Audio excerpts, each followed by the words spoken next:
Good morning again. Pastor Tim still has not been found, so here we are.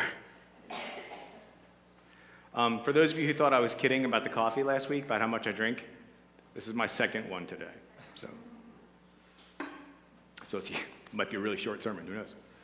I want to start by asking you a question this morning. It's a pretty simple question. Who are you? It's a question that everybody struggles with at one point or another. It's a question that we all have to answer. And it can be a really hard question to answer. It can be difficult to define yourself. If you go on Facebook, they ask you that question. Who are you? Give us an introduction about yourself. And they give you 101 letters to answer the question, which is not a lot. Here's what I put. Christian, husband, dad, guitarist, worship leader, runner, songwriter, not always in that order. And there's other ways you can answer this question. A little while back, my family and I did 23andMe tests. Anybody ever hear of 23andMe? It's a little DNA kit. You pay them a small fortune, and they send you a plastic tube to spit into, and then you mail the spit back to them, and 6 weeks later they tell you what percentage caveman you are. But actually they can tell you about your ancestry, which is really cool. For me personally, with the last name Rhine, R-H-I-N-E, I kind of assumed that my ancestry was mostly German, because the names, you don't get much more German than that name. But it turns out I am slightly more Irish than German. Who knew? But they can also tell you if you carry genetic markers for certain conditions. For example, they can tell you if you're likely to develop a debilitating neurological condition in your old age. And I didn't want to know, because that can be a surprise. That's fine. But my daughter went into my results and checked for me, and the good news is I don't carry any indicators that I will have a debilitating neurological condition in my old age. Not that a lot of people around me would notice the difference. But even better, check this out. I am genetically unlikely to have a bald spot. That's great news, right?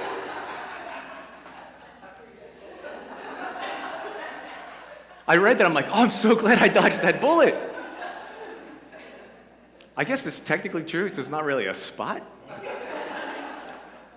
But sadly, I am also genetically unlikely to have a good sense of musical pitch. So I'm sorry about everything that happened already here today. We pass a lot of things on to our children. Who you are is in many ways a collage of all those who came before you. I have my mom's brown eyes. Hi, Mom. You can't look at my mom and me together and not tell that we're related. But it's not just about the way we look. It goes into character traits as well. And I'll give you an example. Despite what my DNA suggests, I've always loved music. I've always played one instrument or another. I've always loved writing songs and performing and all that. And my maternal grandfather, my pop-pop, he was really into music too.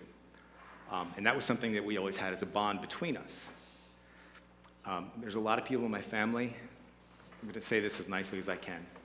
There's a lot of people in my family who can't carry a tune in a bucket. but Pop-Pop and I always shared that musical bond. And that's him right there. Isn't that an awesome picture? When he died a few years ago, I was really heartbroken, but something really special happened at his funeral. I had the honor of leading 2 hymns during the service, and I couldn't have thought of a better way to honor him than that, since we shared that musical bond. But afterward at the gravesite, I was approached by somebody that knew me, but that I didn't recognize. She thanked me for the songs that I led, and she went on to explain that there's a whole wing of the family that I barely know that's full of musicians and music teachers, and suddenly I felt connected to something bigger. Nothing was different. Pop-Pop was still gone.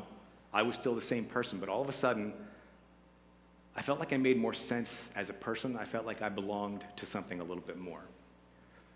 Having roots does that. Being part of a family tree does that. It gives us a sense of connection and a sense of belonging. Now, as an adoptive dad, I would be remiss if I didn't point out that it's not all about genetics. My son is adopted, but he loves Star Wars and comic book movies just like me, and just like his sister. And he's into 90s alternative rock just like me, and just like his sister. So it's not all genetics, it's family, and that goes way beyond DNA. And in fact, today we're going to look at a family tree that features a very prominent and important adoption. Before we get into that, for those of you who may be visiting, we are a little over halfway through the Gospel Project sermon series. It's a 3-year series where we cover the entire Bible, and we also explore the essential Christian doctrines. Today's essential Christian doctrine is Jesus' humanity. In addition to being fully divine, the Bible also affirms that Jesus is fully human. Not only does the Old Testament affirm that the promised one, the Messiah, would be a man, but the New Testament also affirms that Jesus' earthly life bore all the marks of being a human. He experienced the circumstances common to living as a human being, such as hunger, thirst, weariness, sorrow, and pain. In other words, Jesus was 100% God and 100% man. And if you do the math, it's not going to work out. You got to do God's math, not ours. Now, if you go downstairs to the big orange room where the kids meet, and they need help there, right? There's a wall-sized timeline of the Gospel Project. It's really cool. And it breaks the whole series up into different sections. And today, we're starting the New Testament, and this section is called, on the timeline, it's called The Rescue Begins. I love that. Starting the New Testament today, we completed the Old Testament. We've seen how hard it is for unholy people to live with a holy God. But today, things start to change in a big way. Today's passage comes from Matthew chapter 1. In your Bible, this is just 1 or 2 pages after the Malachi passage that we looked at last week. But how many years has it been? 400 years. 400 years of silence between that last page of Malachi and the first page of Matthew. God's people haven't heard from him in 400 years. He had gotten tired of their lukewarm, shallow worship. He dropped the mic, and he walked away. Now, before we read this passage together, I feel like I should warn you. It's just a list of names. And it's a long list of names. It's a lot of names. But if you bear with me for a couple minutes, I promise you it's going to be worth it. This is a record of the ancestors of Jesus the Messiah, a descendant of David and of Abraham. Abraham was the father of Isaac. Isaac was the father of Jacob. Jacob was the father of Judah and his brothers. Judah was the father of Perez and Zerah, whose mother was Tamar. Perez was the father of Hezron. Hezron was the father of Ram. Ram was the father of Amminadab. Amminadab was the father of Nahshon. Nahshon was the father of Salmon. Salmon was the father of Boaz, whose mother was Rahab. Boaz was the father of Obed, whose mother was Ruth. Obed was the father of Jesse. Jesse was the father of King David. David was the father of Solomon, whose mother was Bathsheba, the widow of Uriah. Solomon was the father of Rehoboam. Rehoboam was the father of Abijah. Abijah was the father of Asa. Asa was the father of Jehoshaphat. Jehoshaphat was the father of Jehoram. Jehoram was the father of Uzziah. Uzziah was the father of Jotham. Jotham was the father of Ahaz. Ahaz was the father of Hezekiah. Hezekiah was the father of Manasseh. Manasseh was the father of Amon. Amon was the father of Josiah. Josiah was the father of Jehoiachin and his brothers, born at the time of the exile to Babylon. After the Babylonian exile, Jehoiachin was the father of Shealtiel. Shealtiel was the father of Zerubbabel. Zerubbabel was the father of Abiud. Abiud was the father of Eliakim. Eliakim was the father of Azor. Azor was the father of Zadok. Zadok was the father of Achim. Achim was the father of Eliud. Eliud was the father of Eleazar. Eleazar was the father of Mathan. Mathan was the father of Jacob. Jacob was the father of Joseph, the husband of Mary. Mary gave birth to Jesus, who is called the Messiah. All those listed above include 14 generations from Abraham to David, 14 from David to the Babylonian exile, and 14 from the Babylonian exile to the Messiah. That's a lot of names. This is one of those passages where if you're doing like a Bible reading plan, you get to this kind of passage, you're like, oh, it's a list of names and lineages. Okay, let's get to the good stuff. Hey, the Christmas story's next. All right. Don't do that. Nothing in the Bible is extra. And believe it or not, there's a ton of information in this passage. It's not just a matter of who was whose father. The lineage tells us three essential things about who Jesus is, and it also reminds us of one essential truth about God. And here's the first thing this passage teaches us about Jesus. Jesus is the son of Abraham who brings blessings to the world. Let's back up, just read the first couple verses. This is a record of the ancestors of Jesus the Messiah, a descendant of David and of Abraham. Abraham was the father of Isaac. Isaac was the father of Jacob. Jacob was the father of Judah and his brothers. Judah was the father of Perez and Zerah, whose mother was Tamar. Perez was the father of Hezron. Hezron was the father of Ram. Ram was the father of Amminadab. Amminadab was the father of Nahshon. Nahshon was the father of Salmon. Salmon was the father of Boaz, whose mother was Rahab. Boaz was the father of Obed, whose mother was Ruth. Obed was the father of Jesse. Now, anybody who studies genealogy or ancestry will tell you that it's important to go back as far as you can to get the most complete picture you can. And this one starts at Abraham. And remember, it ends with Jesus. So what's so important about Abraham that we start with him? Well, from a practical perspective, three of the world's major religions can all trace their way back to Abraham: Judaism, Islam, and Christianity.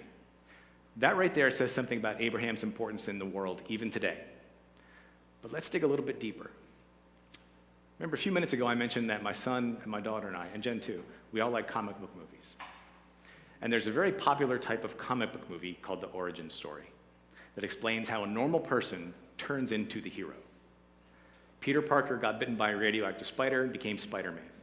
Bruce Banner was exposed to gamma radiation and became the Incredible Hulk. Steve Rogers, who's here today, was given an experimental super soldier serum and became Captain America. Thank you for your service, by the way. Genesis 22 gives us another origin story. Now, this is the angel of the Lord speaking for God and talking to Abraham. I will certainly bless you. I will multiply your descendants beyond number, like the stars in the sky and the sand on the seashore. Your descendants will conquer the cities of their enemies. And through your descendants, all the nations of the earth will be blessed, all because you have obeyed me. Through your descendants, all the nations of the earth will be blessed. Don't miss that. Jesus, as we're seeing from this passage in Matthew, is a direct descendant of Abraham. This passage, way back in Genesis, very first book of the Bible, is talking about Jesus. Did Jesus bear a family resemblance to Abraham? Maybe he had his cheekbones. Maybe they had a similar voice. We don't know. The important thing is that Jesus is the descendant that God would use to bless the world.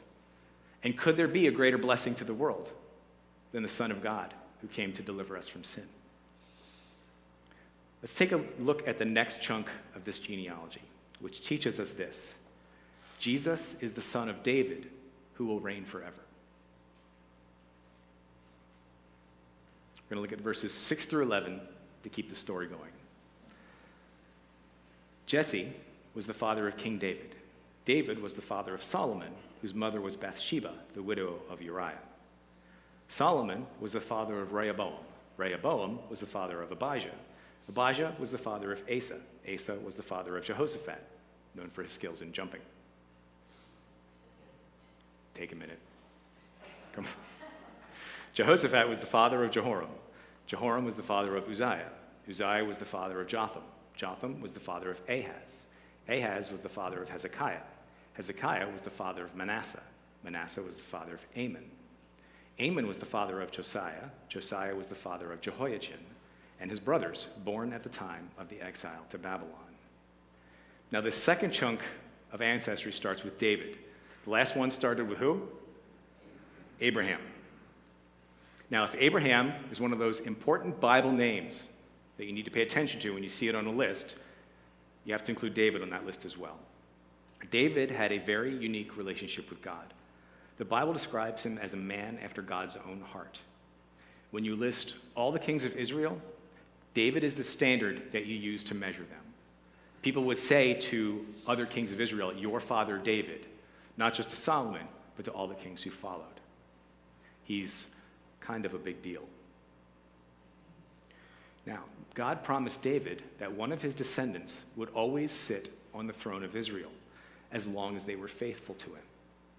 He repeated this promise so many times that I honestly had a hard time deciding which scripture to put up. But we're going to go with 1 Kings chapter 2, verse 4.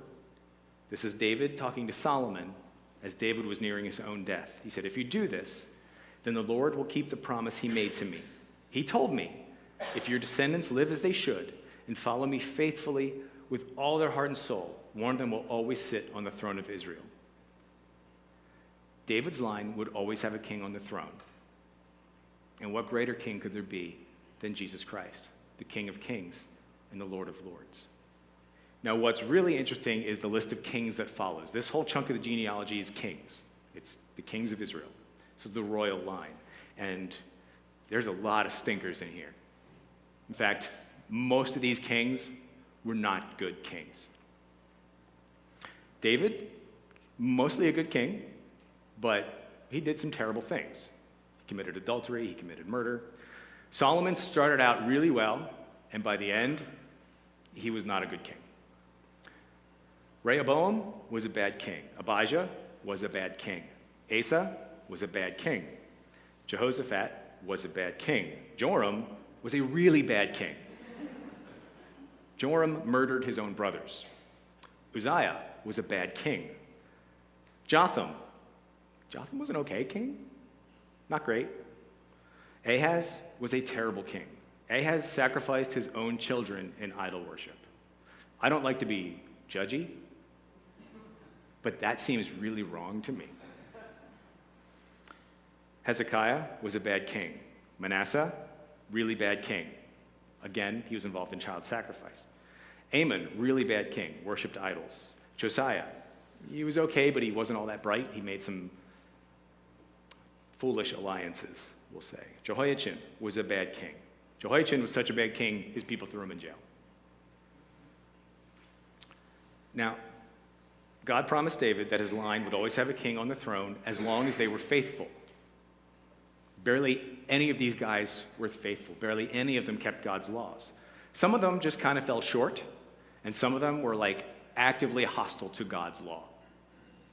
They worshiped idols, they murdered their own brothers, and they sacrificed their own children. But God kept his part of the deal anyway. You might have some rotten branches in your family tree, but it doesn't matter. If God can use this crew of terrible kings to produce the Messiah, he can overcome your family history without breaking a sweat. Your DNA is not your destiny. Because you see, the promise wasn't ever about David. It wasn't about the kings that followed after David. The promise, you would always have a king on the throne. That promise was about Jesus. It was always about Jesus. Even through all these awful kings, Jesus is the direct descendant of King David, and Jesus is the son of David who will sit on the throne forever. Let's check out the third and final section of this genealogy, which teaches us this. Jesus is the Messiah who ends our exile. Remember that word exile, because we're going to come back to that in a minute. Verses 12 through 17 finish things up. After the Babylonian exile, Jehoiachin was the father of Shealtiel. Shealtiel was the father of Zerubbabel. Zerubbabel was the father of Abiud. Abiud was the father of Eliakim. Eliakim was the father of Azor. Azor was the father of Zadok. Zadok was the father of Achim. Achim was the father of Eliud. Eliud was the father of Eleazar. Eleazar was the father of Mathan. Mathan was the father of Jacob. Jacob was the father of Joseph, the husband of Mary. Mary gave birth to Jesus, who was called the Messiah. All those listed above include 14 generations from Abraham to David, 14 from David to the Babylonian exile, and 14 from the Babylonian exile to the Messiah. Now, this is interesting. The first block of our genealogy started with a person. It started with Abraham. The second block of our genealogy started with a person, started with David. The third block of our genealogy starts with an event, the exile in Babylon. And think back over the past few months. Remember, we've been talking about the Israelites being carried away to Babylon. King Nebuchadnezzar came in, he defeated them, and he carted them off. and he took them to Babylon for 70 years. Now, I want you to think about exile for a moment. If you were King Nebuchadnezzar, put yourself in his shoes for a minute, would you have bothered to take the Israelites back to Babylon? See, it seems to me like it would really be a pain to transport that many people that far away. It's not like they could put them on a bus or a plane. You'd be thinking, okay, you know what? I'm just going to install a puppet government. I'll rule from a distance. I've already won. But exile was a really effective way to make a conquered nation disappear. Exile was how you killed their culture.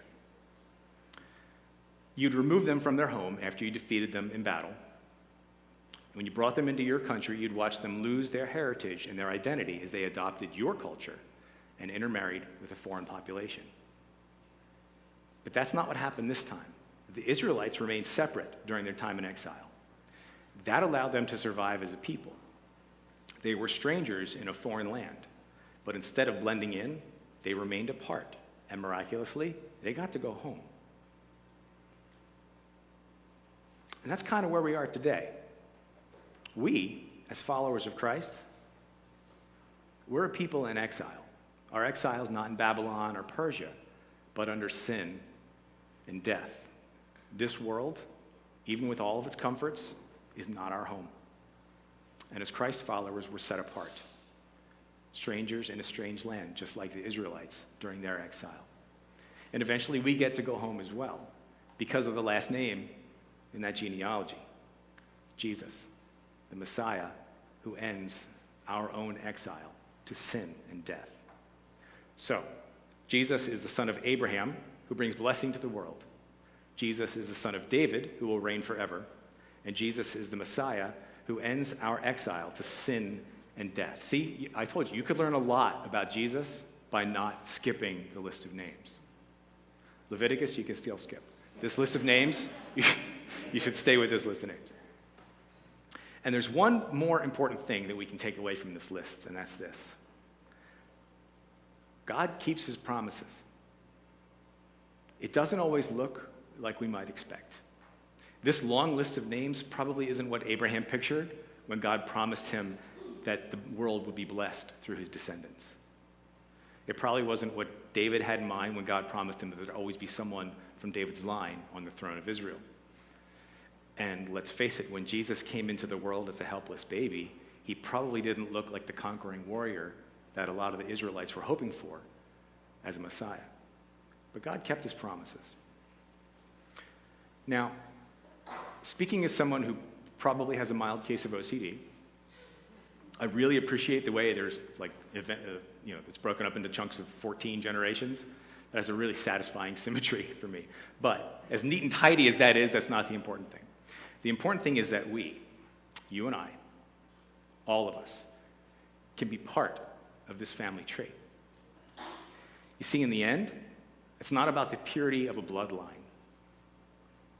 It's not about your DNA, because if we're being honest, the last name in that family tree, Jesus, was adopted. Joseph was the descendant of Abraham and David, but he wasn't Jesus' biological father. So like I said before, it's not genetics, it's family.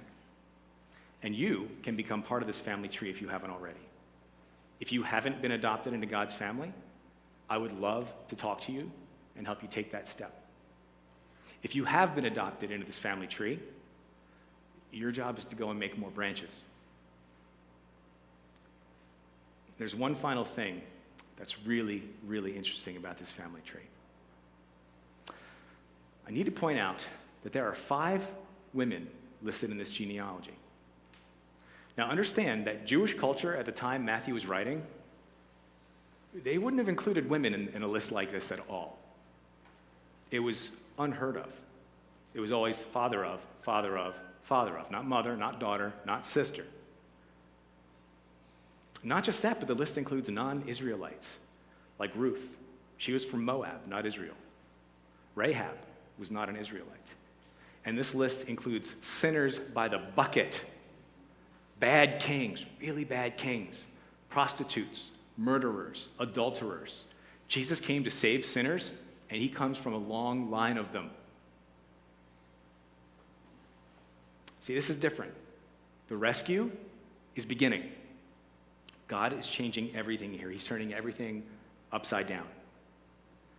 He's bringing value to all people, to men, to women, Israelites, Gentiles, sinners.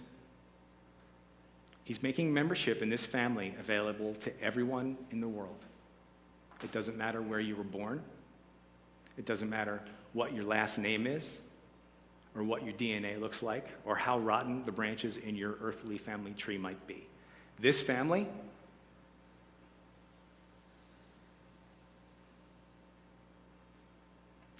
is for you. This family is for me. This family's for all of us. Will you pray with me this morning?